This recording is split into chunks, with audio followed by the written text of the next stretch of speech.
The hammer struck hot iron with a rhythm Eleanor Hayes knew by heart. Sparks scattered across the darkened forge brief stars that died against stone walls. The scent of burning coal mixed with her own sweat, creating a familiar perfume that had clung to her skin and hair for decades. 56 years of existence, and this forge remained the only place she truly felt at peace. Outside, the autumn wind howled through Silver Oak's narrow streets. The sun had set hours ago, but Eleanor remained at her work. Better here than the cold room Alpha Redwood provided at the edge of pack territory. Better the company of fire and metal than the pitying stares of wolves who saw her as broken. She plunged the horseshoe into water. Steam hissed, angry and violent. "Still here, Omega." Thomas, the blacksmith's apprentice, poked his head through the doorway. His expression held no malice, only curiosity. Humans didn't understand the shame that came with being a wolf who couldn't quite measure up. "Finishing Master Gerard's order," Eleanor replied, setting the cooled shoe aside. Her hands were steady despite the exhaustion pulling at her bones. "You should get home before the moon rises fully." Thomas glanced at the darkening sky visible through the high windows. "You're not worried?" "It's a new moon," Eleanor said without emotion. "They say rogues get bold when there's no light to hunt by." She almost laughed. Rogues weren't the danger. Not to her.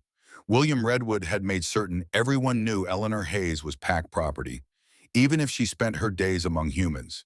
Even if her wolf was so weak she barely registered on another shifter's senses. "I'll be fine," she said. Thomas left with a wave. The forge fell silent except for the crackling fire. Eleanor worked for another hour, losing herself in the song only she could hear. The metal sang when she touched it, a vibration that traveled from her palms to her chest. It had been that way since childhood, a secret she kept buried deep because difference meant danger in Alpha Redwood's territory. The last piece cooled. She banked the forge fire and gathered her threadbare cloak. The walk back to Packlands took half an hour through forests that bordered the neutral territory. Eleanor kept her head down and her steps quick. The unearthly howl stopped her cold. It came from deep within the forbidden woods, the stretch of wilderness that belonged to no pack. A place where shifters went to or to hide. The sound tore through the night again, raw with agony, and something in Eleanor's chest twisted painfully. She should keep walking, return to her small room and pretend she heard nothing. Her feet turned toward the forest. The underbrush grabbed at her cloak and scratched her exposed hands. Eleanor pushed deeper, following a pull she didn't understand. The howls had stopped, but now she heard something worse. Labored breathing. The wet sound of blood hitting earth. Moonlight filtered through bare branches, illuminating a scene from nightmares. A massive black wolf lay collapsed against an ancient oak. Silver chains wrapped around his body, pinning him to the trunk. The metal gleamed with runes that hurt to look at directly. Symbols that spoke of old magic and older hatred. Where the chains touched furs, how the flesh burned. Smoke rose from wounds that should have healed instantly on any shifter. The wolf's eyes opened. Blue, not amber or gold, like most of their kind, but pure ice blue that caught the faint light and reflected it back. Those eyes fixed on Eleanor with an intelligence that made her breath catch. He was dying. She should run, should call for Alpha Redwood, should do anything except move closer to a strange wolf bound by magic she didn't understand. Eleanor knelt beside him. "Easy," she whispered, though she didn't know if he could understand in this form. "I'm going to help." The wolf made a sound between a growl and a whimper. Warning or permission, she couldn't tell. Her hands hovered over the chains. Heat radiated from the silver, making her fingers tingle. But beneath that heat, she felt something else. A resonance. The same singing sensation she experienced with every piece of metal in her forge. The chains were calling to her. Eleanor closed her eyes and let instinct guide her. She pressed her palms against the silver, ignoring the burn. The song grew louder, clearer. She could feel the structure of the metal, the way it had been forged and twisted and imbued with power meant to hold and hurt. But metal answered to her will in ways she'd never understood. She thought of breaking a freedom of chains that served no purpose but cruelty. The silver cracked. The wolf's breathing changed, becoming steadier. Encouraged, Eleanor focused harder. The singing in her mind became almost deafening, a chorus demanding release. She gave it everything she had. The chains shattered. "Who are you?" The deep voice startled Eleanor. She stumbled back, eyes wide. Where the wolf had been now stood a man, Tall, broad-shouldered, with dark hair streaked with silver at the temples. His face was all hard angles, prominent cheekbones, and a strong jaw darkened by stubble. Those ice-blue eyes studied her with the same intensity they had in wolf form. He was completely naked. Heat flooded Eleanor's face as she quickly averted her gaze, but not before noticing the scars that marked his muscular chest. Three parallel lines that spoke of old battles. "Who are you?" he asked again, his voice rough from disuse or pain. Before she could answer, a twig snapped in the darkness. They both froze. "We need to move," an elderly voice commanded. "Now." From the shadows emerged a figure Eleanor had seen occasionally in Silver Oak, but had never spoken to. An old man with a silver beard that reached his chest, wearing simple clothes that belied the power she sensed radiating from him. Abel Greywood, the hermit who lived deep in the neutral territory. "Abel," the naked man acknowledged with a nod, "your timing is impeccable." "And yours is terrible, Matthew," Abel replied tersely. "Redwood scouts patrol these woods. We need to get you both to safety." Eleanor found her voice at last. "I'm not going anywhere with strangers." The older man's eyes softened as he regarded her. "You just freed an alpha from silver chains with your bare hands, Eleanor Hayes. I believe introductions are long overdue." She startled at the use of her name. "How do you know who I am?" "I know many things," Abel said cryptically, "including that those who imprisoned Matthew will return when they realize the chains have been broken." He gestured toward the forest depths. "My home isn't far. You'll both be safe there."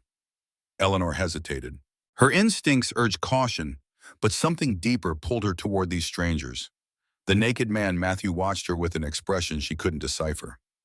"Why should I trust you?" she asked. "Because right now, neither of us has a better option," Matthew said, wincing as he took a step forward. His wound still smoked faintly where the silver had burned him. A howl split the night closer this time, different from Matthew's pain-filled cry. This was a hunting call. "Choose quickly," Abel said. Eleanor made her decision. "Lead the way." Abel's home was not what Eleanor expected. From the outside, it appeared to be a simple hut nestled between ancient trees. Inside it opened into a spacious dwelling filled with books, strange artifacts, and an array of metalworking tools that made her forge look primitive by comparison. "Sit," Abel instructed Matthew, pointing to a chair near the hearth. To Eleanor, he handed a bowl of salve. "For his burns. Silver poisoning needs immediate treatment." While Abel busied himself gathering supplies, Eleanor approached Matthew, who now wore loose trousers Abel had provided. His chest remained bare, revealing the full extent of his injuries. The burn marks formed intricate patterns where the chains had pressed against his skin. "This will sting," she warned, scooping some of the salve onto her fingers. "I've endured worse," Matthew replied, his blue eyes never leaving her face. As her fingers made contact with his skin, something extraordinary happened. A jolt of energy passed between them like static, but warmer, more persistent. Their eyes met in shared surprise. "What was that?" Eleanor whispered. Abel paused in his work, watching them with knowing eyes. "The mate bond rarely manifests at our age," he said. "But when it does, it's undeniable." "Mate bond," Eleanor echoed, pulling her hand back, as if burned. "That's impossible." Matthew's expression hardened. "I've had one political mating in my lifetime. I have no interest in another." "This isn't political," Abel said, setting down a stack of books. "This is fate recognizing compatibility of souls, regardless of age or circumstance." Eleanor shook her head. "I'm an Omega, barely a wolf at all according to most, and I'm 56 years old. Mate bonds don't happen to women like me." A small smile played at the corners of Matthew's mouth. "And they don't happen twice to men like me. Yet here we are." Abel cleared his throat. "While you two process this development, perhaps introductions are in order." He gestured to Matthew. "This is Matthew Silvercrest, Alpha King of the North American Alliance." Eleanor's eyes widened. Everyone knew the Silvercrest name, the most powerful werewolf bloodline on the continent. "And you," Abel continued, turning to Eleanor, "are far more than the Omega blacksmith William Redwood has convinced you to be." Matthew leaned forward, wincing slightly at the movement. "You control the silver chains." "No ordinary wolf could do that." "I didn't control anything," Eleanor said defensively. I don't know, felt them, the way they were made, the way they could break." "You're a songsmith," Abel said simply. The term meant nothing to Eleanor, but Matthew reacted as if struck. "That's not possible," he said, his voice tight. "Songsmiths were hunted to extinction decades ago." "Clearly not," Abel replied, gesturing to Eleanor. "What is a songsmith?" she demanded. Abel sat heavily in a chair across from them. "A rare bloodline of wolves with the ability to hear metal sing, to understand its structure, to shape it with will as much as hammer. Metalworkers of extraordinary ability capable of forging weapons that could kill even the most powerful alphas permanently. Which is why my father ordered their extinction," Matthew added grimly. The revelation hit Eleanor like a physical blow. "Your father," she repeated. "Theodore Silvercrest ordered the death of these songsmiths." Matthew nodded, his expression grim. "It was before my time, but yes, about 30 years ago." 30 years. Around the same time Eleanor's mother had died under mysterious circumstances, the same mother who had taught her to listen to the metal, to feel its song, before making her promise never to tell anyone about their special connection to the forge. "Why would he do that?" Eleanor asked, her voice barely audible. "Fear," Abel answered. "Songsmiths were the only wolves who could create weapons capable of killing alphas permanently. No healing, no second chances. Theodore couldn't stand the thought of such power existing beyond his control." Matthew's jaw tightened. "My father had many flaws, his paranoia chief among them." Eleanor stood abruptly, putting distance between herself and Matthew. "So I should just accept that I'm magically bound to the son of the man who likely ordered my mother's death." "The mate bond doesn't care about the sins of our fathers," Abel said softly, "and Matthew is not Theodore." "You don't know what happened to my mother," Eleanor argued. "No," Abel agreed, "but I know what happened to many songsmiths. I helped some escape. Not enough." A knock at the door silenced them all. Abel raised a finger to his lips, then moved silently to a small window. After peering out, his posture relaxed. "It's Lucas," he informed them, opening the door. The man who entered was younger than Matthew, but clearly a warrior. His alert eyes scanned the room, widening when they fell on Matthew. "My king," he breathed, "you're alive." "No thanks to Damien," Matthew replied bitterly. Lucas dropped to one knee briefly before rising. "Damien has declared you dead. He's mobilizing support among the packs, claiming interim leadership of the Alliance." "How long have I been missing?" Matthew asked. 3 days, Lucas replied. "They wrapped you in those chains after the ambush. Everyone believed no wolf could survive that long." "And my sister," Lucas's expression darkened. "Cassandra is being held at the castle. Damien is pushing for a blood bond ritual in 2 days' time. Says it will stabilize the Alliance in your absence." Matthew surged to his feet, then swayed dangerously. Eleanor moved to his side, instinctively supporting his weight.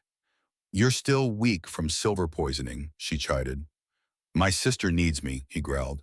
"Your sister needs you alive," Eleanor countered. "The silver is still in your system." Lucas glanced between them, noting their proximity with raised eyebrows. "Who is this Eleanor Hayes?" Abel answered.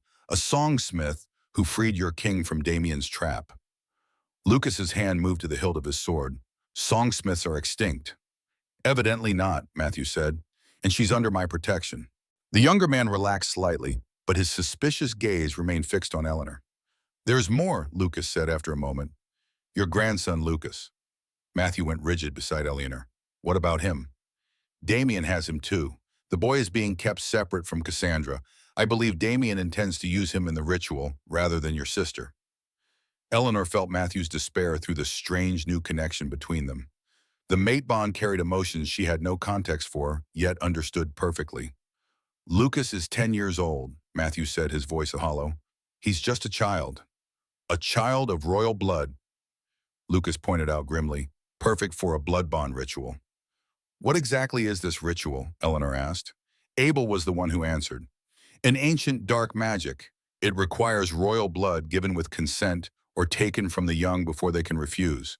If completed, it transfers a portion of the royal bloodline's power to the recipient, making Damien nearly unkillable," Matthew added. Eleanor processed this information. "Why would Damien betray you? I thought a beta's loyalty to their alpha was absolute." A bitter laugh escaped Matthew. "Damien and I grew up together. His mother was my father's mistress. We were raised as brothers, but when my father chose me as his successor, something broke in Damien. He never forgave either of us." "Politics," Abel said with distaste. "Always politics." Lucas cleared his throat.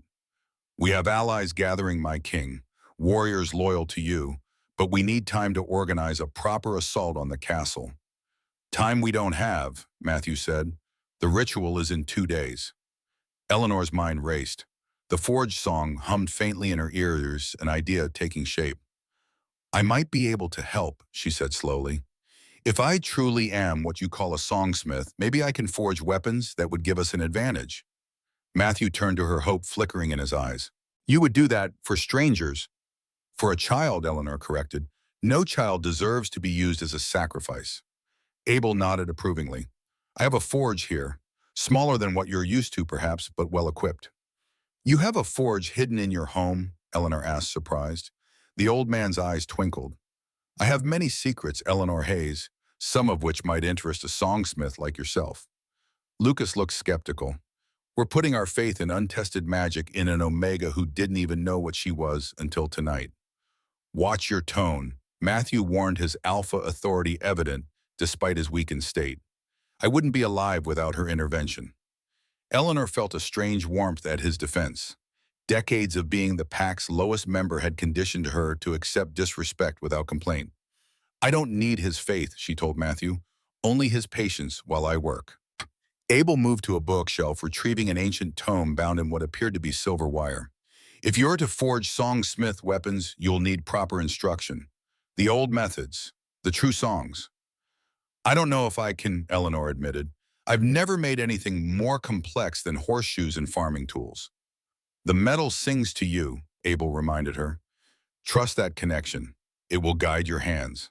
A howl echoed in the distance, similar to the hunting call they'd heard earlier. Lucas moved to the window. Redwood scouts, he confirmed. They're searching the woods. Looking for me, Eleanor asked. Or for Matthew, Abel said. Either way, we can't stay here long. They'll eventually expand their search this far. I need to start forging immediately, Eleanor decided. How soon can you prepare the forge? It's always ready, Abel replied with a mysterious smile. I've been waiting a very long time for another songsmith to use it. As they prepared to move to the hidden forge at the back of Abel's home, Eleanor caught Matthew watching her with an unreadable expression. What? She asked defensively. You're not what I expected, Ma, he said quietly. A 56-year-old Omega blacksmith with gray hair and calloused hands, she replied with a hint of bitterness. Hardly the mate most Alpha Kings would dream of. Matthew shook his head. Age means nothing to our kind. We live for centuries, and I wasn't referring to your appearance. Then what? Most wolves would run from this fight. It's not your sister in danger, not your grandson. Yet you're ready to risk everything for strangers. Eleanor considered this. Perhaps I'm tired of running, of hiding what I am, of being less than I could be. A smile touched Matthew's lips. Then we have that in common. Abel's forge was like nothing Eleanor had ever seen. Hidden behind a false wall, the space opened into a cavern lit by strange blue flames. Tools of silver and iron hung on the walls, each inscribed with runes similar to those on the chains that had bound Matthew.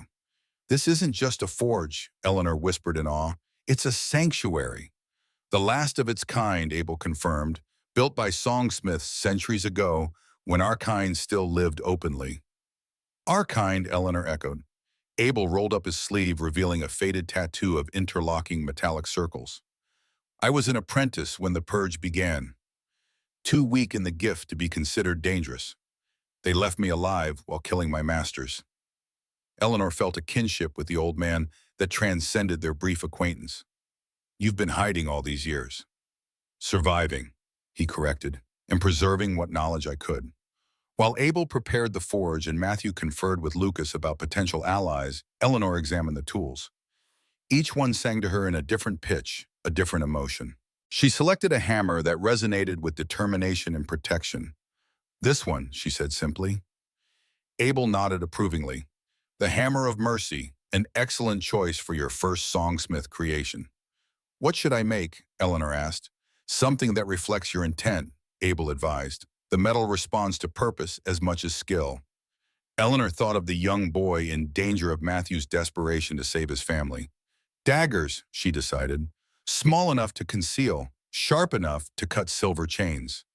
As she worked, the metal sang louder than ever before. Eleanor lost track of time, lost in the rhythm of hammer on silver of heat and cooling water of runes forming under her fingers without conscious thought. Abel occasionally offered guidance, but mostly watched in respectful silence. Matthew entered the forge after several hours, his strength gradually returning. He stood transfixed as Eleanor worked the glowing metal, her hands moving with supernatural precision. "How is this possible?" he asked Abel quietly. "She's had no training." "The gift has been dormant, not absent," Abel replied. "Some songsmiths are born knowing the songs. Others must be taught." Eleanor falls somewhere in between, remembering what her blood already knows. Eleanor barely registered their conversation, too focused on the silver taking shape beneath her hammer. She was creating twin daggers, their blades etched with protection runes that would allow them to cut through enchanted metal without harming the wielder.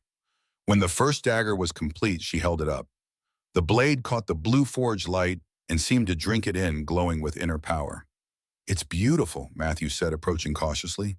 "It's more than beautiful," Eleanor replied, feeling the dagger's song vibrate through her arm. "It's alive in its way. It wants to protect." Abel touched the blade reverently. "True songsmith work. I haven't seen its like in decades."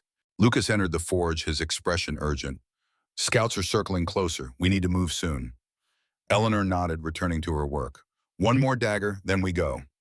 As she hammered the second blade into existence, a commotion erupted outside. Voices raised in alarm, the sound of running feet. "They've found us," Lucas said, drawing his sword. Abel moved with surprising speed for his age, grabbing a staff from the wall. "Finish the dagger," he instructed Eleanor. "We'll hold them off." Matthew straightened his alpha presence, filling the small forge. "I can fight." "You're still recovering," and Eleanor protested. "I've fought in worse condition," he countered. The door to Abel's home splintered. Lucas and Abel rushed to defend it, leaving Matthew and Eleanor in the forge. "Hurry," Matthew urged her. Eleanor poured every ounce of her concentration into the second dagger, her hands moving faster than she thought possible. The metal sang a battle hymn, now urgent and fierce. The sounds of fighting reached them moments later. Growls, the clash of metal bodies hitting walls. Matthew paced anxiously, clearly wanting to join the fray, but knowing he wasn't at full strength. "Done," Eleanor announced, lifting the second dagger. At that moment, William Redwood burst into the forge. The alpha of Eleanor's pack stood frozen in shock at the sight before him, his eyes moving from Eleanor to the glowing daggers in her hands. "You," he breathed. "I knew there was something wrong about you, but this—" Matthew moved protectively in front of Eleanor. "She's under my protection, Redwood." William's eyes narrowed. "Matthew Silvercrest. Damien said you were dead." "Damien lied," Matthew replied coldly, "as he's been lying to everyone." "Step aside," William commanded. "The woman belongs to my pack." Eleanor felt anger surge through her, decades of submission and belittlement crystallizing into resolve. "I belong to no one," she said, stepping out from behind Matthew. "And I never have." William's eyes widened at her defiance. "You don't understand what you are, what danger you're in."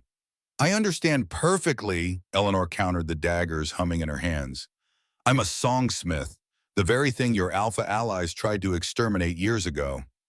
"I protected you, Basu," William shouted, surprising them all. "When your mother was killed, I could have reported you. Could have told Theodore Silvercrest that another songsmith child lived. Instead, I hid you in plain sight. Made everyone believe you were weak, unremarkable." The revelation stunned Eleanor. "You knew my mother." Something like grief passed across William's face. "Marianne was my friend. She came to me when the purge began, begging for sanctuary. I gave it, but I couldn't save her when Theodore's hunters found her." Matthew's shock resonated through the mate bond. "My father's hunters killed her mother." "On his direct orders," William confirmed bitterly, "just like he ordered the death of every songsmith in North America." A new voice entered the conversation. "And now his son will finish what he started." Damien Blackthorne stood in the doorway, flanked by warriors. His amber eyes gleamed with triumph as they fixed on Matthew. "Hello, brother," he said with a cruel smile. "Welcome back from the dead." Time stood still in the forge as Damien Blackthorne's words echoed off the ancient walls. His amber eyes gleamed with malice, a stark contrast to Matthew's ice-blue gaze. The family resemblance between them was undeniable, though where Matthew carried his authority, with quiet strength, Damien wore his newfound power like an ill-fitting crown. "How did you find us?" William Redwood asked, his body tensing. Damien's smile widened. "You were careless, old friend. Your scouts reported directly to me." He turned his attention to Eleanor, his eyes narrowing. "So this is the Songsmith. Older than I expected." Eleanor gripped her newly forged daggers tighter, feeling them sing in response to her fear and determination. The metal was warm against her palms, almost comforting. "Step away from her," Matthew growled, his voice carrying the unmistakable command of an alpha. "You're in no position to give orders, brother," Damien replied. "Not when I hold your grandson and sister." Abel moved forward, his ancient eyes regarding Damien with something like pity. "I remember when you were a boy, Damien Blackthorn. Always in Matthew's shadow, always wanting what wasn't yours." Damien's smile faltered. "The old mentor speaks. I should have known you'd be involved, Abel. Still clinging to the past, I see." "Sometimes the past contains wisdom the present has forgotten," Abel replied. Tension crackled in the air like lightning before a storm. Eleanor sensed Matthew gathering his strength, preparing to attack despite his weakened state. She felt his intention through their bond and shifted slightly, ready to fight at his side. The moment broke when William Redwood made an unexpected move. Instead of attacking Matthew or Eleanor, he turned on Damien's warriors. "Run!" William shouted as he slammed into the nearest guard. Chaos erupted. Abel swung his staff with surprising agility, creating an opening. Matthew seized Eleanor's arm and pulled her toward a narrow passage at the back of the forge. "This way," Abel called, already disappearing into the darkness. They fled through the tunnel, the sounds of fighting fading behind them. The passageway twisted and turned clearly, designed to confuse pursuers. Eleanor ran blindly, guided only by Matthew's grip and the occasional instruction from Abel ahead. "Why did William help us?" Eleanor gasped as they ran. "Questions later," Matthew replied tersely. After what felt like an eternity, the tunnel opened into a small clearing in the forest. Moonlight filtered through the trees, illuminating their path. Abel led them to an ancient oak with exposed roots, forming a natural hollow. "Inside," he instructed. "Quickly." They squeezed into the hidden space beneath the tree. Abel pressed his palm against the inner wall, whispering words in a language Eleanor didn't recognize. A soft blue light emanated from his hand, spreading across the earthen walls before fading. "A protection ward," Abel explained. "It will mask our presence for a while." Eleanor sank to the ground, her body trembling from exertion and adrenaline. The dagger still clutched in her hands pulsed with energy, responding to her elevated emotions. "What happened back there?" she asked. "Why would William Redwood help us escape?" Matthew sat beside her, his breathing labored. The silver poisoning still weakened him, though he fought to hide it. "William said he protected you," Matthew replied. "Perhaps he still is." Abel settled across from them, his aged face grave in the dim light filtering through the roots.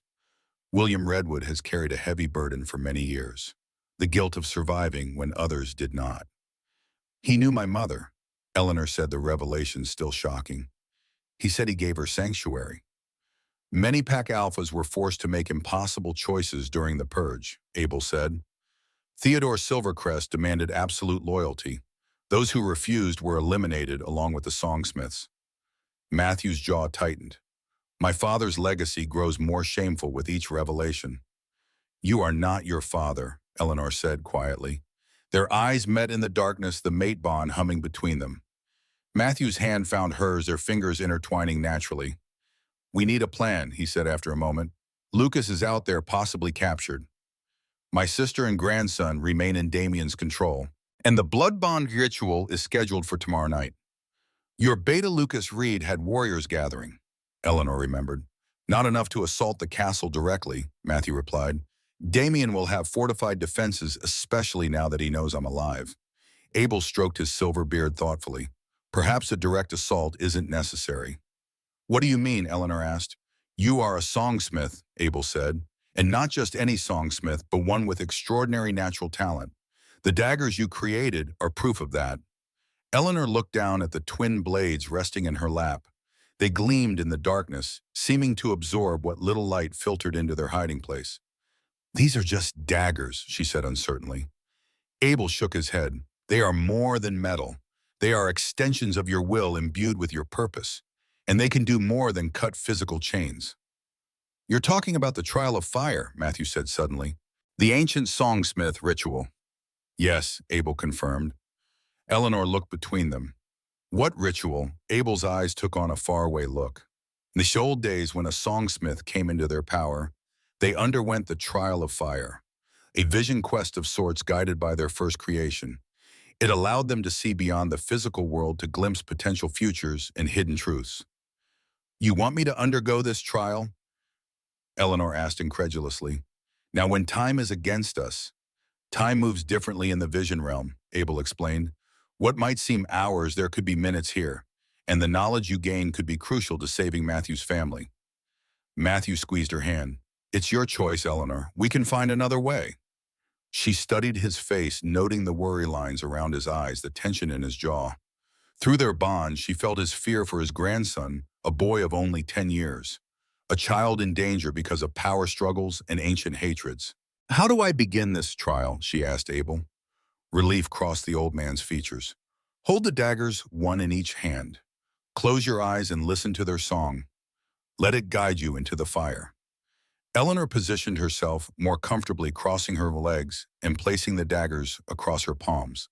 Their metal sang louder now, an insistent melody that called to something deep within her. What should I look for in these visions? She asked. The path forward, Abel replied. The truth behind Damien's betrayal. The weakness in his plans. Eleanor closed her eyes. The daggers grew warmer in her hands, their song rising in volume and complexity. She focused on the melody, letting it fill her consciousness until nothing else existed. Fire bloomed behind her eyelids, not burning, but illuminating. She felt herself falling or perhaps rising into the flames. The vision took shape around her. Eleanor stood in Matthew's castle, but it was different, darker. Shadows clung to the corners and crept along the walls like living things. In the great hall, Damien sat upon a throne of twisted silver, a crown of thorns upon his head. At his feet knelt a boy no more than 10 with Matthew's ice-blue eyes. Lucas, Eleanor whispered, though no sound emerged from her lips. The boy looked up as if he had heard her. His small face was streaked with tears, but determination shone in his eyes. I won't help you, the child said to Damien. My grandfather will come for me. Damien laughed, the sound echoing unnaturally through the hall. Your grandfather is dead, boy, and soon you will give me what I need willingly. Never, Lucas declared. Damien's smile turned cruel. Bring in his aunt. Guards dragged in a woman Eleanor recognized from Matthew's memories as Cassandra Silvercrest. Unlike her nephew, Cassandra showed no fear, only cold hatred, as she glared at Damien. Still playing at being King Damien, she taunted. My brother will tear you apart for this. Your brother is dead, Damien repeated, and you, my dear, have a choice to make. Either you participate in the blood bond willingly, or I use the boy instead. Either way, I get what I want. The vision shifted, blurring and reforming. Eleanor now saw Damien as a young man standing in the shadow of Theodore Silvercrest. The resemblance between them was striking, though Theodore's eyes held none of the warmth Matthew's did. You are not my son, Theodore said coldly. You are the result of weakness, nothing more. Young Damien's face contorted with pain. I have served you loyally. I am stronger than Matthew, more dedicated to the pack. Matthew is my heir, Theodore replied dismissively. You are merely an instrument to be used when necessary.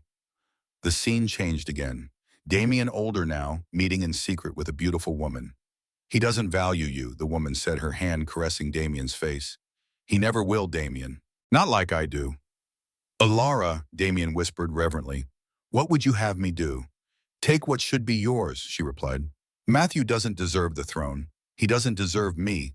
We were forced together for politics, but my heart has always belonged to you. Eleanor recognized the woman from Matthew's memories.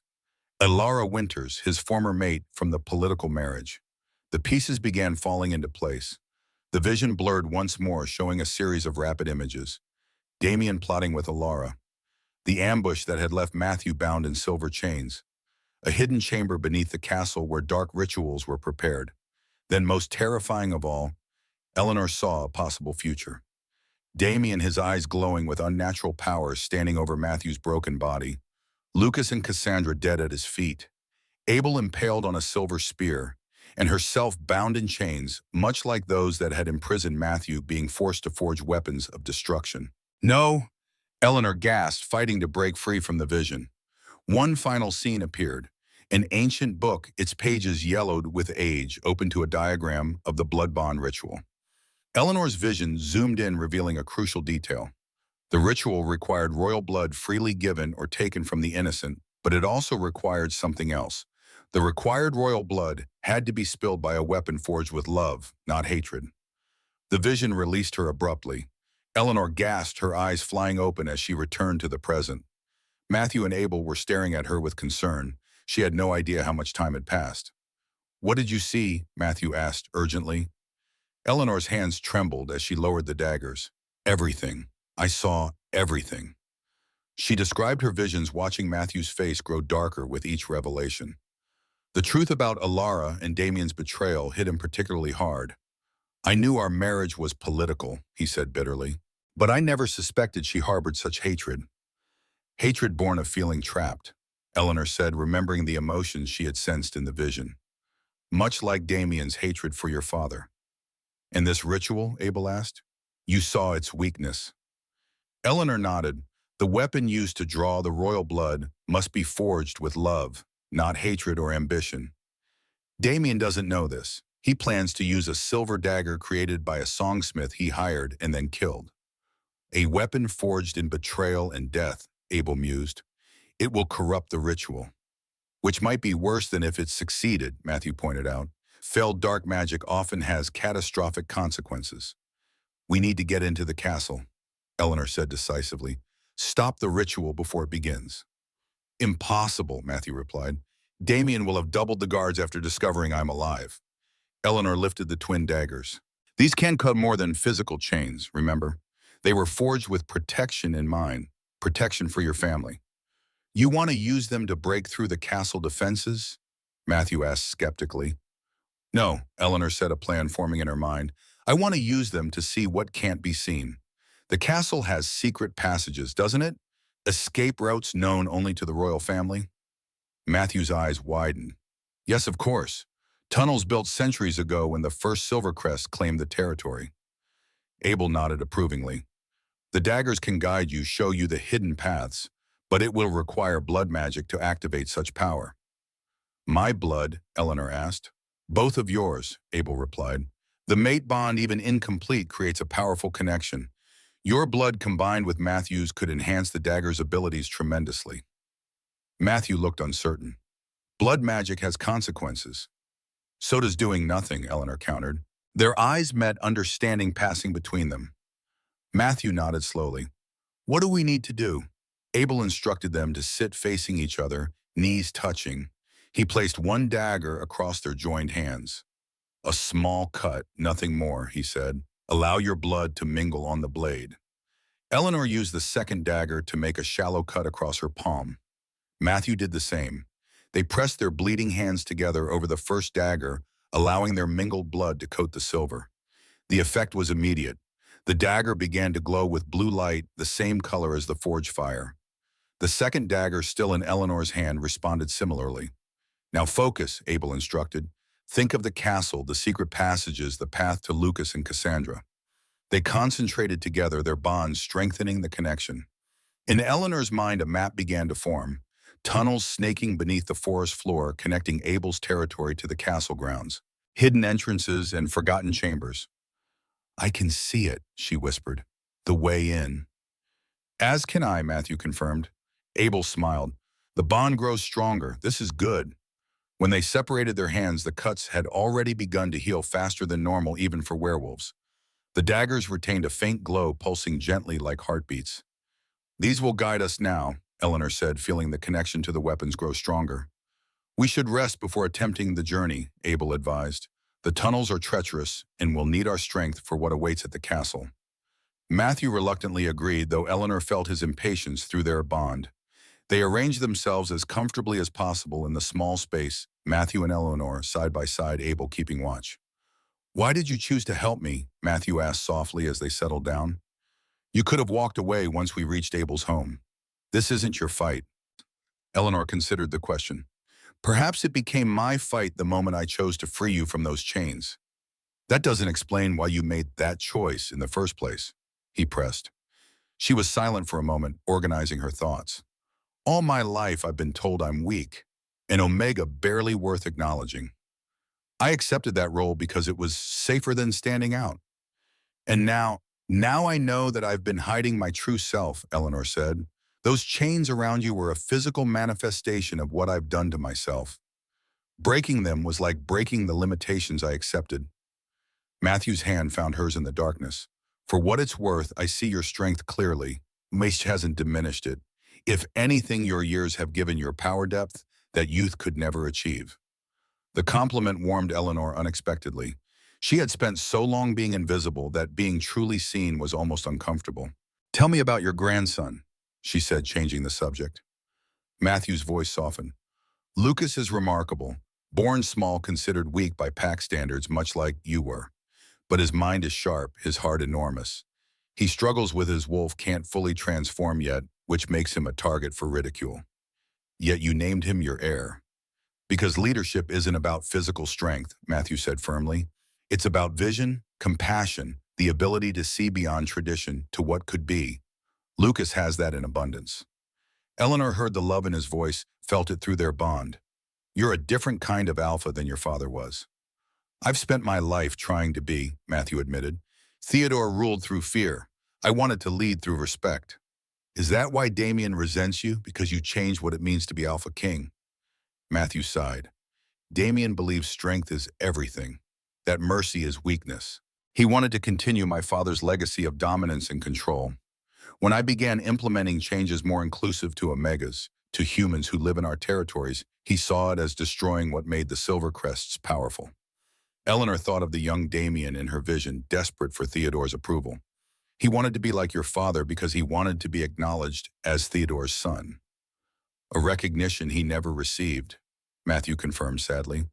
I tried to be a brother to him, but perhaps I never truly understood his pain. Their conversation drifted into silence. Eleanor felt exhaustion pulling at her, the events of the day catching up with her aging body. Despite the danger surrounding them, she felt oddly at peace with Matthew beside her. Rest, he murmured, sensing her fatigue. I'll wake you when it's time. She didn't intend to sleep, but her eyes grew heavy nonetheless. Just before consciousness slipped away, Eleanor felt Matthew's arm encircle her protectively, drawing her against his chest. She woke to Abel's gentle shaking. It's time, the old man whispered. Eleanor blinked away, sleep momentarily disoriented. Matthew was already awake, examining the glowing daggers with intense concentration. The castle will be most vulnerable at dawn, Abel explained. Guards changing shifts, night wolves tired, day wolves not fully alert. How far are we from the nearest tunnel entrance? Matthew asked. Abel pointed east. Half an hour's walk. The tunnel itself will take longer, perhaps 2 hours to reach the castle grounds. That still gives us time before the ritual, Eleanor noted. Damien scheduled it for sundown according to your vision. They emerged from their hiding place cautiously. The forest was quiet in the pre-dawn light mist clinging to the ground and winding between trees. Eleanor felt exposed after the safety of Abel's warded hollow, but the daggers in her hands gave her courage. They moved silently through the woods, Abel leading the way with surprising agility for his age. Matthew stayed close to Eleanor, his senses alert for any threat. The forest gradually thinned as they approached a small stream. There, Abel said, pointing to a weathered stone formation that looked entirely natural to the untrained eye. He pressed his palm against a specific stone, murmuring words similar to those he had used to activate the protection ward. The stone shifted, revealing a dark opening barely large enough for a person to squeeze through. I'll go first, Matthew said. No, Eleanor countered. The daggers should lead. They'll warn of any danger. Matthew clearly wanted to argue but recognized the logic of her suggestion. Stay close to me, he said instead. Eleanor nodded and ducked into the opening, the glowing daggers illuminating the narrow passage. Matthew followed immediately after her, with Abel bringing up the rear. The tunnel was ancient, its walls reinforced with roots and stones worn smooth by time. In places they had to crouch or crawl to continue forward. The air grew cooler the deeper they went, carrying the scent of damp earth and something older, more primal. These passages predate the Silvercrest reign. Abel explained softly as they walked. They were created by the original werewolf packs that settled this territory long before humans built their cities nearby. How do you know so much about our history? Matthew asked. Abel's smile was visible in the blue glow of the daggers. I am older than I look, Alpha King, and I have made it my life's work to preserve what others would forget. They continued in silence after that, conserving energy for the journey. The daggers guided them unerringly, glowing brighter at junctions to indicate the correct path. Eleanor felt their purpose through the metal, their determination to reach Lucas and Cassandra. After what seemed an eternity of darkness, the tunnel began to slope upward. The air changed, carrying hints of stone and metal rather than earth. They had reached the castle foundations. Be cautious now, Abel warned. There may be wards against intruders. As if summoned by his warning, the tunnel ahead began to shimmer with an eerie red light. Eleanor felt the daggers grow warmer in her hands, responding to the threat. Protection magic, Matthew said grimly, keyed to royal blood. Can you pass through it? Eleanor asked. Yes, but you and Abel cannot. Eleanor lifted the daggers. Perhaps we can. These were forged to break chains to protect your family. They carry your blood now as well as mine. Matthew looked uncertain. If it fails, the wards could injure you severely. We have no choice, Eleanor replied. Lucas needs all of us. Taking a deep breath, she stepped forward, holding the daggers before her like a shield. The red barrier flared brighter as she approached, pulsing with warning. The daggers responded, their blue glow intensifying until it nearly overwhelmed the red. Eleanor felt resistance as she reached the barrier, like pushing against a strong current. The daggers grew hot in her hands, almost painfully so, but she maintained her grip. Slowly, steadily, she pressed forward. The barrier wavered, then parted like curtains being drawn aside. Eleanor stepped through immediately, turning to ensure Matthew and Abel could follow. The opening remained, allowing them passage. Remarkable, Matthew breathed. The tunnel continued upward, eventually ending at what appeared to be a solid wall. Matthew approached this time, pressing his palm against the stone in a pattern only he knew. The wall slid aside silently, revealing a small chamber. My father's private study, Matthew whispered, or rather, the secret room behind it.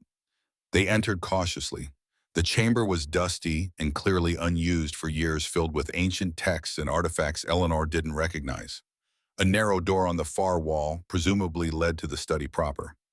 Matthew pressed his ear against this door, listening intently. Empty, he reported after a moment. They slipped into the study, a grand room lined with bookshelves and dominated by a massive desk. Windows revealed the castle grounds outside, the sun now fully risen above the horizon. Where would Damien keep Lucas and Cassandra? Eleanor asked.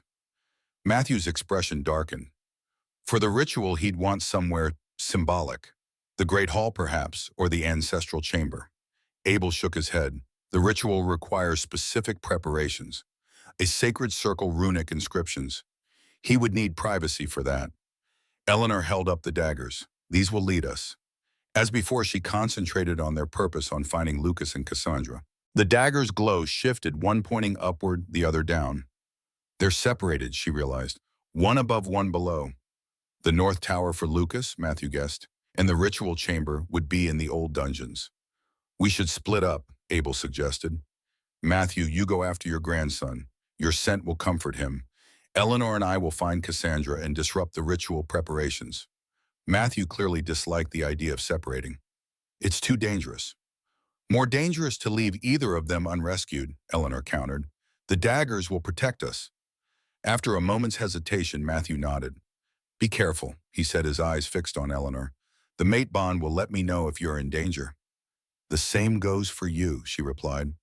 Matthew surprised her by leaning forward and pressing his lips to hers, a brief but intense kiss that sent warmth flowing through the bond. For luck, he murmured. Then he was gone, slipping out of the study and into the castle proper. Abel raised an eyebrow. The bond grows stronger. Eleanor touched her lips, still feeling Matthew's kiss. Not now, Abel. The old man smiled knowingly, but said nothing more as they made their way toward the door. Eleanor clutched the dagger, pointing downward, letting it guide their path. The castle was surprisingly quiet as they navigated its corridors. Occasionally, they ducked into alcoves or empty rooms to avoid passing guards, but their progress remained steady. The dagger led them to a narrow staircase winding down into darkness. The old dungeons, Abel confirmed, used in Theodore's time for interrogations and worse. They descended cautiously, the temperature dropping with each step. Eleanor sensed the growing malevolence in the air, a darkness that had nothing to do with the lack of light. Something evil had happened in these depths, leaving a stain on the very stones. The staircase ended in a long corridor lined with cell doors. Most stood open, revealing empty chambers long abandoned. At the far end, however, a faint light spilled from beneath a heavy wooden door. Eleanor and Abel approached silently, the dagger now pulsing urgently in her hand. Voices became audible as they neared the door. "The circle is nearly complete," a male voice said. "Damien, we need only the final inscriptions and the sacrifice." "And the boy, and my mommy," a female voice asked. "Will you use him or me?" "That depends on you, Cassandra," Damien replied. "Your cooperation would make things simpler. The child will fight, making the ritual messier than necessary." Eleanor felt a surge of anger. She had expected to find Cassandra imprisoned, not conspiring with Damien. Her vision had shown this, but seeing it confirmed still shocked her. "She's working with him," Eleanor whispered to Abel. The old man nodded grimly. Family betrayal is an old story in the Silvercrest line, and they needed to see more before deciding how to proceed. Eleanor noticed a small grate in the wall near floor level, likely an air shaft for the underground chamber. She knelt and peered through. The room beyond was large and circular, its walls carved with ancient symbols. In the center, Damien and Cassandra stood within a partially completed ritual circle, drawn in what appeared to be blood. Silver braziers burned with a blue fire around the perimeter, casting eerie shadows. "I want guarantees, Damien," Cassandra was saying. "When this is done, Lucas remains unharmed. He may be Matthew's heir, but he's still my nephew." "The boy will be safe," Damien assured her. "Once I have the power of the blood bond, I won't need to harm him. He can be raised to serve the new order." Cassandra didn't look entirely convinced. "And my position? As we agreed, you'll be my Luna, second only to me in the Alliance. The Silvercrest bloodline continues through you, just not through Matthew's direct line." Eleanor pulled back from the grate, her mind racing. "Cassandra's betrayal isn't complete," she whispered to Abel. "She's trying to protect Lucas in her own way." "A dangerous game," Abel replied. "If the ritual succeeds, Damien will have no reason to keep his promises."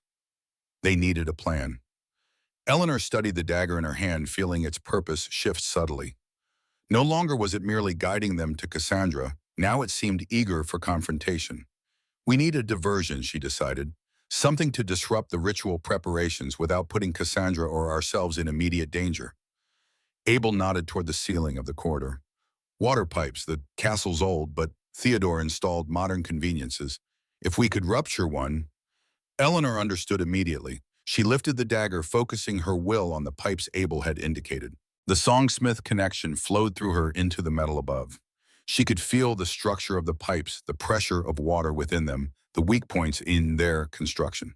With a precise mental push, she created a hairline fracture in a joint directly above the ritual chamber's door. Water began to seep through, then spray, then gush as the crack widened under pressure. The effect was immediate. Shouting erupted from within the chamber as water poured through the ceiling. The heavy door flew open as Damien stormed out, looking for the source of the disaster. Eleanor and Abel pressed themselves into a shadowy alcove as Damien passed, cursing violently. The moment he was out of sight, they slipped into the ritual chamber. Cassandra stood alone in the center, soaked and confused, the blood circle around her washing away in the deluge. She spun toward them as they entered, her hands raising defensively. "Who are you?" she demanded, eyes narrowing as she took in Abel. "Wait, I know you. You're the old mentor my father banished."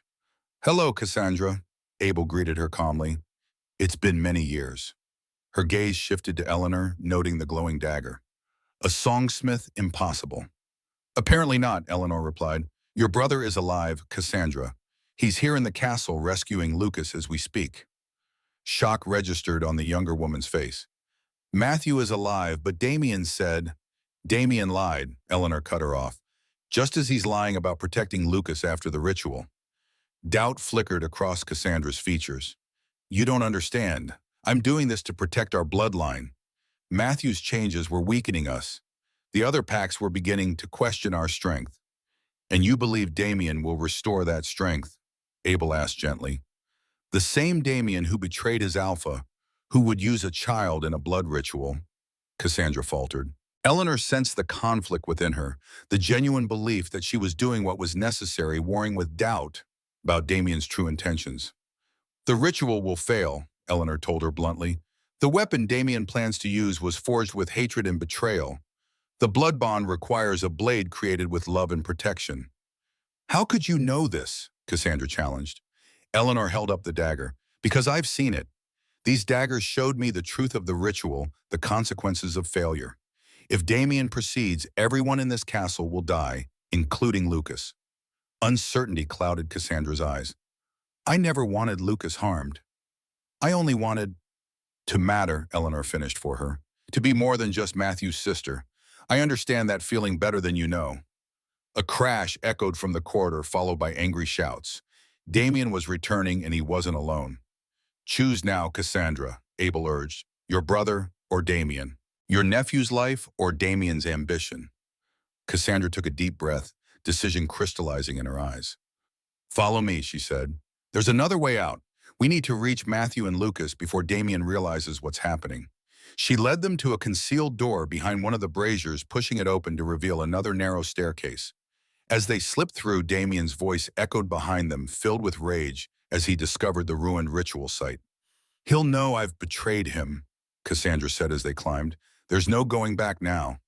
There never was, Bia replied. Only forward toward redemption or ruin. The staircase wound upward through the castle walls, eventually emerging in a corridor Eleanor didn't recognize. Cassandra oriented herself quickly. The North Tower is this way, she said. If Matthew went for Lucas, that's where we'll find them. They moved as quickly as stealth allowed, the dagger in Eleanor's hand growing warmer as they approached their destination. Through the mate bond, she sensed Matthew's presence growing stronger, along with his anxiety. Something's wrong, she murmured. Matthew's worried. They rounded a corner and found themselves facing a terrible scene. Matthew stood with his back to a wall. Young Lucas clutched protectively behind him. Facing them were William Redwood and 4 of his warriors blocking their escape. William, Eleanor called out, stepping forward. What are you doing? The Alpha turned, surprise registering on his face. Eleanor, you shouldn't be here. Neither should you, she replied. Why are you preventing Matthew from leaving with his grandson? William's expression hardened. Damien promised protection for my pack if I help secure the boy. The Silvercrests have ruled too long. It's time for change. And you believe Damien will honor that promise? Eleanor asked incredulously. The same Damien who betrayed his own Alpha, his own brother. Uncertainty flickered in William's eyes. I'm protecting my pack, just as I protected you all these years.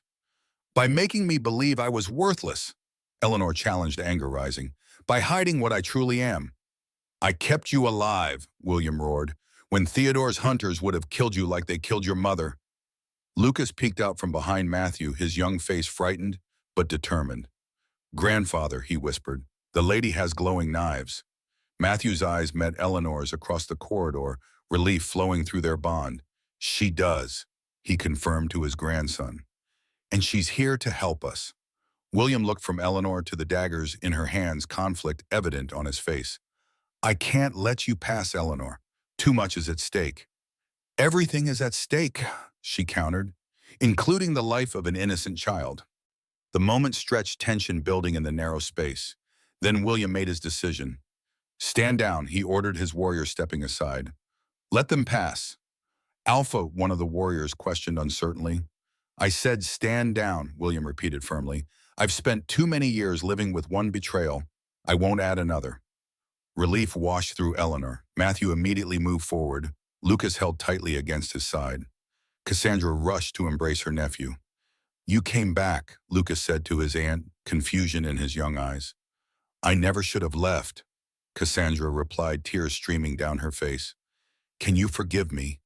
The boy studied her for a moment with wisdom beyond his years. Grandfather says mistakes only define us if we refuse to fix them.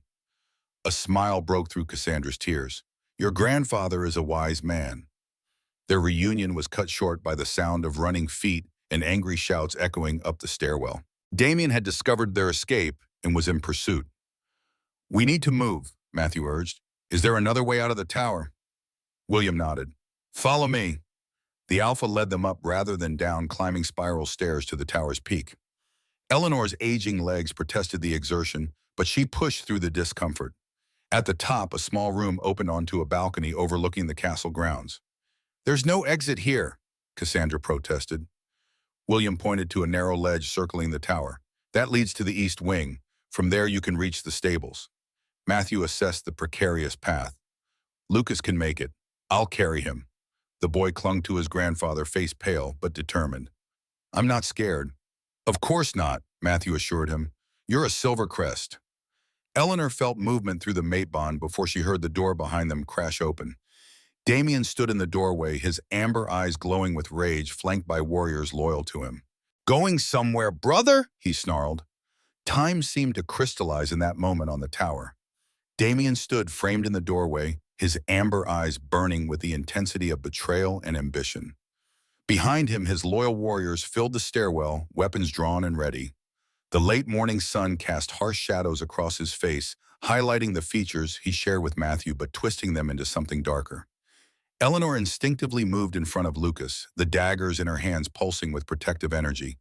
She felt Matthew shift beside her, his body tensing for battle despite not being fully recovered from the silver poisoning. "You've lost Damien," Matthew said, his voice steady and commanding. "The ritual circle is destroyed. Cassandra stands with me. It's over." Damien's laugh was cold and sharp. "Nothing is over, brother. Not while I draw breath." His gaze shifted to William Redwood. "And you. Another betrayal to add to your collection." William straightened his spine. "I've spent decades living with one betrayal. I won't add the blood of a child to my conscience." "Noble sentiments," Damien sneered. "Too late to save you." He nodded to one of his warriors who raised a crossbow loaded with a silver bolt.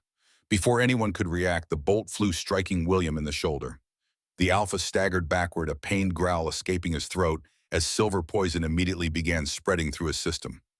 "William!" Eleanor cried, rushing to his side. Chaos erupted on the tower top. Matthew lunged at Damien while Cassandra pulled Lucas behind a stone pillar for protection. Abel raised his hands, ancient words flowing from his lips as he created a barrier between Damien's warriors and the rest of the group. Eleanor helped William to the floor. The Alpha's face contorted in pain as the silver burned through his veins. "I'm sorry," he gasped, grasping her wrist with surprising strength. "For everything. For hiding what you are. For making you feel less than you are." "Save your strength," Eleanor urged, examining the wound. The bolt had lodged deep, and the silver was already blackening the veins around the entry point. Behind her, the sounds of combat intensified. Matthew and Damien circled each other, their movements too fast for human eyes to track. They were evenly matched, both powerful alphas in their prime, though Matthew was still weakened from his earlier imprisonment. "Help Matthew," William urged. "I'm already done for." Eleanor shook her head. "No one else dies today." She focused on the silver bolt, reaching out with her Songsmith senses to feel its composition. Unlike the chains that had bound Matthew, this bolt was simple silver, deadly, but not enhanced with magic. She could work with this. Placing her hands on either side of the wound, Eleanor closed her eyes and concentrated. The silver sang to her, a high discordant note that spoke of pain and death. She countered it with her own melody, her will bending the metal to her command. Slowly, the bolt began to move, extracting itself from William's flesh without causing additional damage. The Alpha groaned but remained still, understanding what she was attempting. When the bolt finally pulled free, Eleanor cast it aside and placed her palm directly over the wound. "This will hurt," she warned, focusing on the silver particles still in his bloodstream. William nodded grimly. "Do it." Eleanor pulled not with her hands but with her mind, drawing the microscopic silver fragments toward the surface. William's back arched in agony, but he didn't cry out. Black lines appeared beneath his skin as the silver moved through his veins, gathering at the wound site. With one final effort, Eleanor extracted the remaining silver, the tiny particles coalescing into a small ball that fell to the floor with a soft ping. William collapsed back, his breathing labored but already more regular as his natural healing began to take effect. "How did you do that?" he asked weakly. "I'm a songsmith," Eleanor replied simply. "Metal answers to my call." A crash from across the tower drew her attention. Matthew had been thrown against the stone wall, momentarily stunned. Damien advanced on him, a silver dagger gleaming in his hand. The same dagger from Eleanor's vision, the one intended for the blood ritual. I should have killed you in the forest, Damien snarled. A mistake I won't repeat. Eleanor reacted without thinking. She raised one of her daggers and sent it flying with a thought guiding its path through the air with her will. The blade streaked across the space, striking Damien's hand and knocking his silver dagger away. Damien roared in pain and surprise, spinning toward Eleanor with hatred in his eyes. The Songsmith, he spat. Another relic that should have been exterminated long ago. Perhaps, Eleanor replied, rising to her feet. But then I've always been underestimated. She raised her remaining dagger, feeling its power pulse in harmony with her heartbeat. Damien tensed, preparing to attack when Abel's voice rang out from beside Lucas. Enough, Damien Blackthorn! The old man commanded, his voice, carrying a power Eleanor had never heard from him before. Abel stepped forward, his aged form suddenly seeming taller, more substantial. The air around him shimmered with energy. You forget who taught both you and Matthew when you were pups, Abel continued. You forget who I am. Damien hesitated in uncertainty, crossing his features for the first time. You're just an old man, Abel. A relic from the past, like her. Abel smiled, a cold expression that transformed his grandfatherly face into something ancient and formidable. The past holds power you've forgotten, young wolf. He raised his hands, and the blue fire from the braziers in the ritual chamber below suddenly erupted around them, forming a circle that separated Damien from his warriors. The flames didn't burn, but pulsed with a rhythm that matched Eleanor's heartbeat. The trial of fire, Abel announced. The ancient way of settling pack disputes. No weapons, no outside interference, just alpha against alpha. Matthew pushed himself to his feet, understanding dawning on his face. The old laws, winner takes all. This is absurd, Damien protested. I don't recognize these outdated customs. But you claim to honor tradition, Eleanor pointed out, to want to restore the old ways. Surely you won't reject a challenge that predates even the Silvercrest reign. She could see Damien calculating, weighing his options. His warriors couldn't cross the fire barrier Abel had created. Matthew was still weakened from the silver poisoning. In a direct physical confrontation, Damien held the advantage. Very well, he finally agreed, a confident smile spreading across his face. The trial of fire it is. When I kill you, brother, no one can question my right to rule. If you kill me, Matthew corrected quietly. The two wolves circled each other within the fire ring, their movements cautious and measured. Eleanor watched with her heart in her throat, feeling Matthew's determination through their bond, but also his physical weakness. He's still poisoned, she whispered to Abel. He's not at full strength. Abel nodded, his eyes never leaving the circling alphas, which is why he must use more than physical strength to win. The fight began without warning, Damien lunging forward with supernatural speed. Matthew evaded, narrowly countering with a strike that Damien blocked easily. They exchanged blows, testing each other's defenses, neither gaining a clear advantage. Eleanor could feel Matthew's strategy through their bond. He was conserving energy, letting Damien expend his in flashy attacks while looking for an opening. It was a dangerous game requiring perfect timing. Lucas watched the battle with wide, frightened eyes clutching Cassandra's hand. He'll win, right? The boy whispered. Grandfather will win. Your grandfather is the strongest man I know, Cassandra assured him, though uncertainty tinged her voice. The fight intensified, Damien growing frustrated with Matthew's defensive tactics. He launched a flurry of attacks, forcing Matthew to retreat closer to the fire barrier. A powerful kick caught Matthew in the chest, sending him staggering backward. Damien pressed his advantage, landing a punishing blow to Matthew's jaw that sent him to one knee. Blood trickled from the Alpha King's lip as he struggled to rise. Stay down, brother, Damien taunted. Accept defeat with dignity at least. Matthew spat blood onto the stone floor. You always did talk too much, Damien. With unexpected speed, he surged upward, catching Damien under the chin with his shoulder and sending the younger wolf stumbling backward. Matthew followed through, landing several quick strikes before Damien could recover his balance. But the effort cost him. Eleanor felt Matthew's strength flagging through their bond, his movements becoming slightly slower, his breathing more labored. The silver poisoning was taking its toll. Damien sensed the weakness and smiled, a predator scenting blood. You're dying on your feet, he observed. The silver is still in your system, isn't it? It's killing you slowly. Matthew didn't respond, conserving his energy for the fight. Damien began circling again, toying with his prey now. "I want you to know something before you die," Damien said conversationally. "Alara never loved you, not for a single day. She was mine from the beginning, even before your political marriage." Pain flashed across Matthew's face, not physical, but emotional. Eleanor felt it through their bond, a deep wound reopened. "That's right," Damien continued, pressing his psychological advantage. "Every night you spent with her, every intimate moment, she was thinking of me, imagining it was me touching her, not you." Matthew's concentration wavered, and Damien struck like lightning, a devastating combination that left Matthew reeling. Blood flowed freely from a cut above his eye, partially blinding him. Eleanor couldn't bear to watch passively any longer. She reached for her remaining dagger, but Abel caught her wrist. "You cannot interfere," he warned. "The trial must proceed without outside influence." "He's going to die," Eleanor whispered desperately. Abel's eyes held ancient wisdom, then strengthened him another way. Eleanor understood immediately. The mate bond. Though incomplete, it still connected them, allowing emotions and energy to flow between them. She closed her eyes, focusing on their bond, on the golden thread that linked her soul to Matthew's. She poured everything into that connection: strength, courage, determination. Her belief in him, her admiration for his compassion and leadership.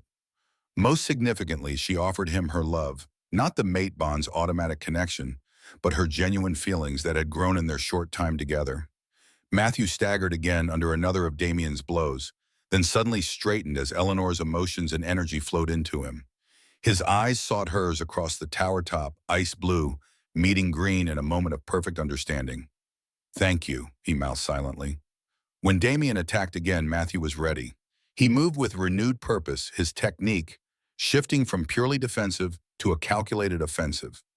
Rather than matching Damien's raw power, he used the younger wolf's momentum against him, redirecting attacks and conserving his own energy. "What's happening?" Lucas whispered, sensing the change in the battle's tone.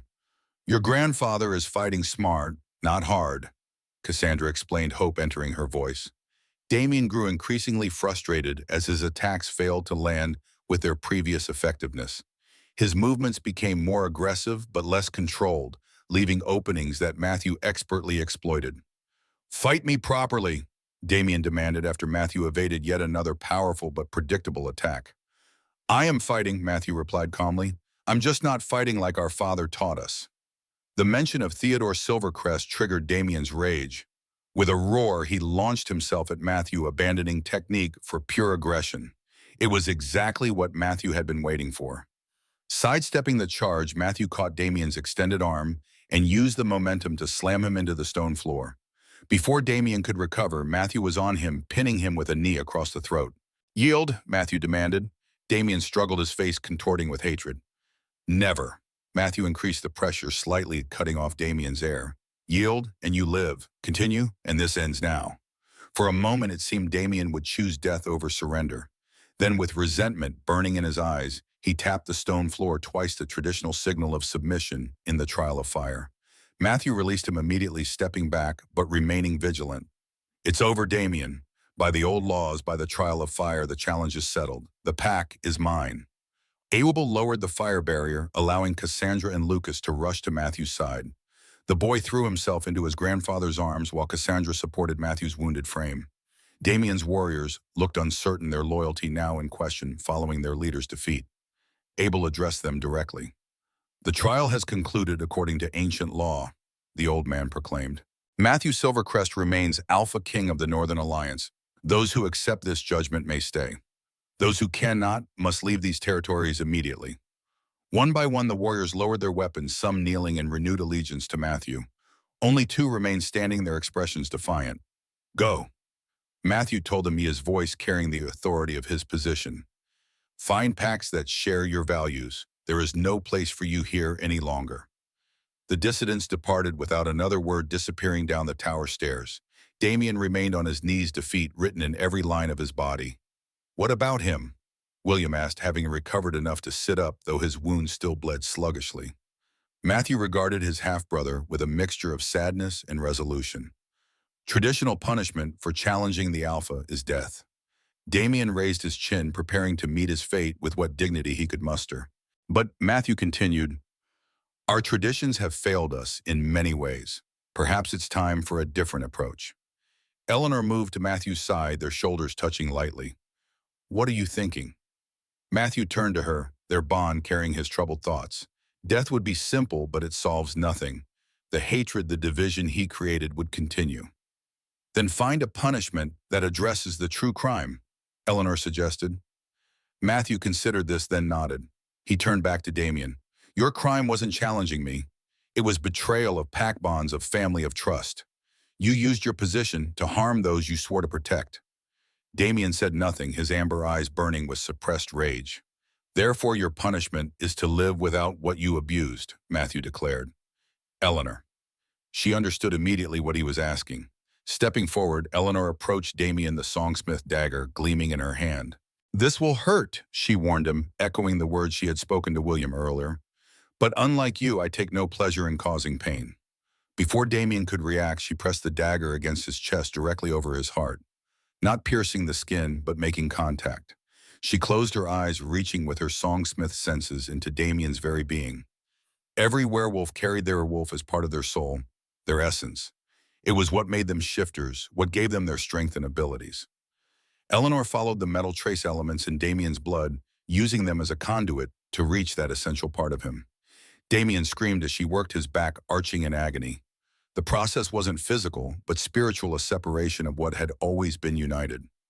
When Eleanor finally stepped back, Damien collapsed to the floor, panting. "What did you do to me?" he gasped, genuine fear in his eyes for the first time. "I took what you valued most," Eleanor replied quietly. "Your wolf. You are human now, Damien Blackthorne. You will live a human lifespan with human limitations.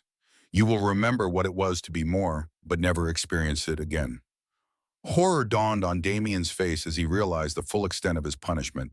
To a born werewolf, losing the ability to shift was worse than death, a living half-existence. "You can't do this," he whispered. "It's done," Eleanor confirmed. Matthew stepped forward. "You will leave these territories and never return. You will live among humans as a human. Perhaps in time you'll gain a perspective your ambition never allowed." Damien's face contorted with hatred. "I will find a way back. I will find a way to restore what she took." "No," Abel said with certainty. "What a songsmith takes cannot be restored by any power known to our kind." Two of Matthew's loyal warriors stepped forward to escort the defeated Damien from the tower. As they led him away, he cast one final look of pure venom toward Eleanor and Matthew. "This isn't over," he promised. "Not while I draw breath." When he was gone, the tension in the tower dissipated like morning mist under the sun.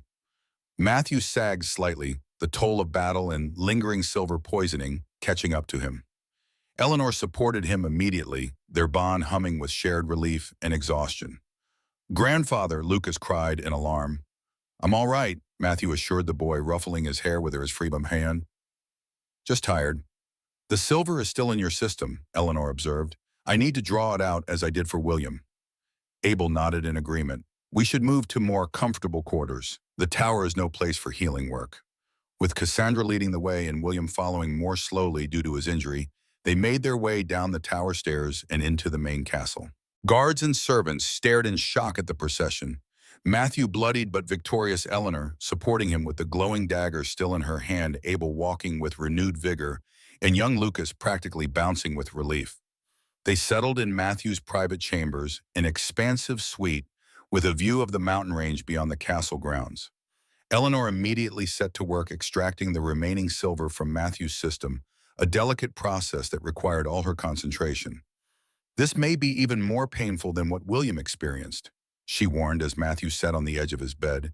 "The silver has been in your system longer, integrating with your tissues." Matthew nodded, his eyes never leaving hers. "I trust you." Those simple words warmed Eleanor more than any declaration of love could have. She placed her hands on either side of his face, calling to the metal that poisoned him. Matthew's body tensed as the silver began to move, gathering from various points throughout his system. Veins darkened visibly beneath his skin as the particles traveled toward Eleanor's hands. Sweat beaded on his forehead, but he made no sound, enduring the agony with stoic determination. When the silver finally emerged, it formed a small sphere, hovering between Eleanor's palms, larger than what she had extracted from William. With a gesture, she sent it to join her dagger, the metals fusing together as if eager to reunite. Matthew exhaled deeply as the pain subsided. "Thank you," he said, his color already improving as his accelerated healing began working properly again. Lucas approached cautiously. "Are you better now, grandfather?" Matthew smiled, holding out his arms for the boy. "Much better, thanks to Eleanor." Lucas studied Eleanor with curious eyes. "The metal listens to you," he observed, "like it's alive." "In a way it is," Eleanor replied, unexpectedly touched by the child's perception. "All things have songs if you know how to listen." Abel joined them, looking satisfied with the day's outcome, but also contemplative. "We have much to discuss," he said to Matthew. "The pack will need reassurance after today's events." Matthew nodded. "Gather the pack council in the Great Hall in 1 hour. It's time they learn the truth about everything: Theodore's purge of the Songsmiths, Damien's betrayal, and the changes we must make moving forward." Cassandra stepped forward hesitantly. "In my role in this, I betrayed you too, Matthew." Matthew regarded his sister with complicated emotions playing across his face. "Why, Cass? We've had our disagreements, but I never thought you'd side with Damien against me." Cassandra looked away, shame evident in her posture. "I believed you were weakening the pack with your reforms. Elevating Omegas, creating alliances with humans. Father would have never approved." "Father was wrong about many things," Matthew replied quietly. "I see that now," Cassandra admitted. "Watching you fight today, not with brute strength, but with intelligence and restraint. Seeing how loyal people are to you, not out of fear, but respect. I was blind, brother, blinded by old prejudices and Damien's manipulations." Matthew was silent for a long moment. "Your betrayal hurt deeply, Cass, but you chose to help us in the end. That counts for something." "What will you do with me?" she asked, her voice small. Matthew looked to Eleanor, seeking her input through their bond. She sensed his conflict, the hurt warring with his natural inclination toward forgiveness. "Second chances are precious things," Eleanor said. "Not everyone deserves them, but sometimes the truest strength is in offering them anyway." Matthew smiled, slightly appreciating her wisdom. "You will remain part of this family, Cassandra, but trust is earned. It will take time to rebuild what was broken today." Relief washed over Cassandra's face. "Thank you, brother. I won't disappoint you again." William Redwood, who had been silent since their arrival in the chambers, finally spoke up. "And what of me, Alpha King? I too played a role in today's events." Matthew considered the older Alpha. "You made the right choice in the end, William. That matters." "I have much to atone for," William said, his eyes meeting Eleanor's. "Decades of lies, of making you believe you were less than you are." Eleanor felt the weight of their shared history, the years she had spent feeling broken and insufficient. "Why did you do it? Truly, was it just to protect me from Theodore's hunters?" William sighed heavily. "At first, yes. Your mother, Mary Ann, was my friend, my packmate. When she came to me, desperate and pregnant, I couldn't turn her away. After she was killed, I knew I had to hide what you were. The safest way was to convince everyone, including you, that you were just an unremarkable Omega. But even after Theodore died," Eleanor pressed, "for years afterward you maintained the deception."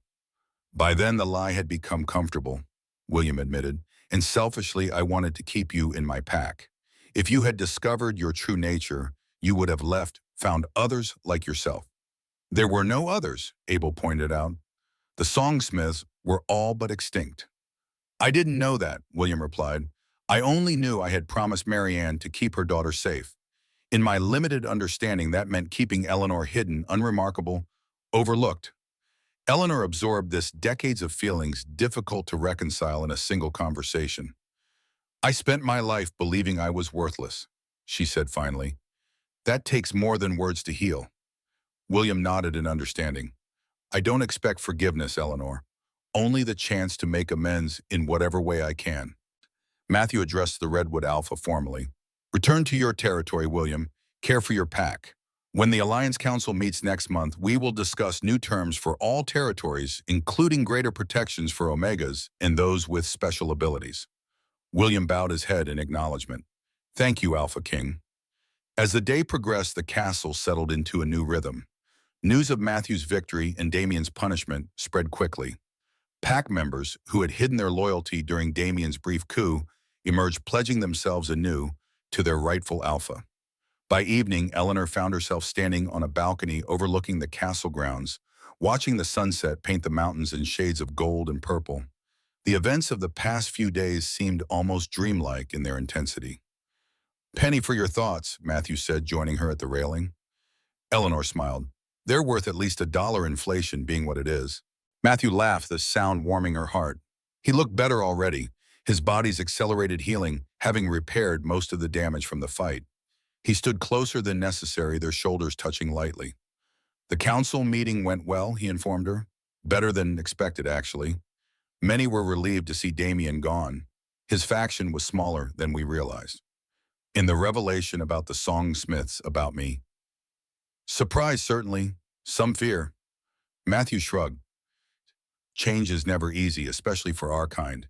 We live so long that we become set in our ways." Eleanor nodded understanding. "And Lucas? How is he processing everything?" Matthew's expression softened. "Children adapt more easily than adults. He's already pestering Abel with questions about Songsmiths and whether he might have inherited any abilities." "Has he?" "Abel thinks it's possible. Not the full Songsmith gift, but perhaps an affinity for metal. Time will tell." They stood in comfortable silence for a moment, watching the last rays of sunlight disappear behind the mountains. Eleanor felt content in a way she hadn't experienced in decades, perhaps ever. The mate bond hummed between them, warm and reassuring. "What happens now?" she asked finally. Matthew turned to face her fully. "That depends largely on you, Eleanor Hayes." "On me. The mate bond remains incomplete," he reminded her. "I would never presume to force its completion. It must be your choice freely made." Eleanor studied his face in the fading light. This powerful alpha, this king waiting on her decision with respect and patience. Through their bond, she felt his affection, his admiration, but also his uncertainty. He truly believed she might refuse. "Why would I refuse?" she asked softly. "Because of our age difference, because of our different statuses, because of my family's history," Matthew replied honestly. "My father ordered the purge that killed your mother. The Silvercrest legacy is stained with the blood of your people." Eleanor reached up to touch his face, her palm against his cheek. "You are not your father, Matthew. You've spent your life trying to be different, to be better. I've seen it in your actions, felt it through our bond. And that's enough." "More than enough," Eleanor confirmed. "Besides, at our age, holding grudges seems like a waste of precious time." Matthew smiled, catching her hand and pressing a kiss to her palm. "Wise words." "I have my moments," she replied with a smile of her own. "Now, are you going to complete this bond, or do I need to take matters into my own hands?" Matthew laughed, the sound rich and genuine. Then his expression grew serious, tender. "Are you certain, Eleanor? Once done, this cannot be undone." In answer, Eleanor tilted her head, exposing the side of her neck. "I've never been more certain of anything." Matthew's eyes darkened with emotion. He leaned forward, his lips finding the sensitive spot where neck met shoulder. Eleanor felt his hesitation, his desire to be gentle warring with the primal need of the mate bond. "Don't hold back," she whispered. "I'm stronger than I look." His teeth sank into her flesh, sharp and claiming. Pain flashed briefly, immediately transformed into something else entirely. The mate bond exploded between them, going from a gentle hum to a roaring symphony. Eleanor gasped as emotions and sensations flooded through her. Matthew's joy, his relief, his absolute certainty that she was his and he was hers. When he pulled back, blood stained his lips. The mark throbbed on her neck, but already she could feel it beginning to heal into a permanent scar, proof of their connection. "Mine," Matthew said, his voice rough with emotion. "Yours," Eleanor agreed, "and you are mine." 6 months passed in what felt like moments. Spring came to the mountains, bringing renewal to more than just the landscape. Under Matthew's leadership, the Northern Alliance began implementing changes that would have been unthinkable in Theodore's time. Omegas were given representation on the Pack Council. Humans living in Alliance territories received greater protections and recognition. Most significantly, Eleanor established the Songsmith Academy, a place where those with metal affinity could learn to develop their gifts without fear. To everyone's surprise, they discovered 5 songsmiths living in hiding throughout the territories. Some, like Eleanor, had suppressed their abilities for decades. Others had developed limited skills in secret, never understanding the full extent of their potential. The oldest was Bernard, a 78-year-old blacksmith who had been masquerading as a simple craftsman for over 50 years. The youngest was a girl of 16 who wept with relief when Eleanor explained she wasn't cursed or crazy for hearing metal sing. Lucas, true to Abel's prediction, showed signs of metal affinity. Not the full Songsmith ability, but enough to make small objects move with concentration. Matthew beamed with pride at his grandson's developing talents, further evidence that the boy would one day make an exceptional Alpha King. Eleanor stood in the academy forge watching as Bernard guided Lucas through a simple exercise, teaching him to feel the metal structure. The boy's face was screwed up in concentration, his small hands hovering over a silver coin. "He's doing well," Matthew observed, entering the forge and wrapping his arms around Eleanor from behind. She leaned back against his chest, smiling. "He has a natural talent and an excellent teacher in Bernard." "And in you," Matthew reminded her. "Don't sell yourself short." Eleanor chuckled. "Old habits die hard, but I'm learning." Their peaceful moment was interrupted by Abel, who entered the forge with an expression of controlled excitement. "I found something," the old man announced without preamble. "In the archives hidden behind a false wall. Theodore tried to destroy all records of the Songsmiths, but he missed this." He held out an ancient leather-bound book, its pages yellowed with age. Eleanor took it carefully, feeling the metal clasps respond to her touch, warming slightly. "A Songsmith grimoire," Abel explained.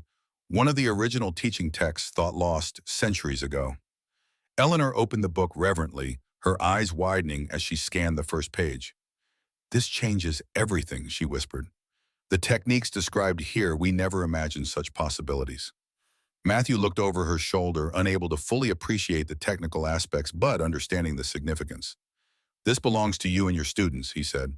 "Another piece of your heritage reclaimed." Eleanor closed the book, emotion tightening her throat. 6 months ago, she had been alone, believing herself broken and worthless. Now she stood surrounded by family, by purpose, by a legacy reborn. "Are you happy?" Matthew asked softly, sensing her emotional state through their bond. Eleanor turned in his embrace, meeting his ice-blue eyes with absolute certainty. "Happier than I ever thought possible."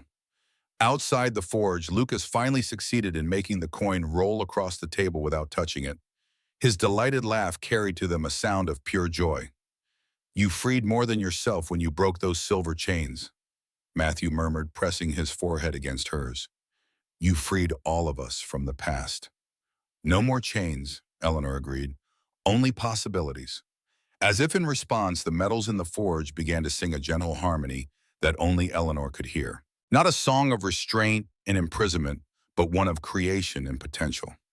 A reminder that even the strongest chains could be broken and that it was never too late to forge something new.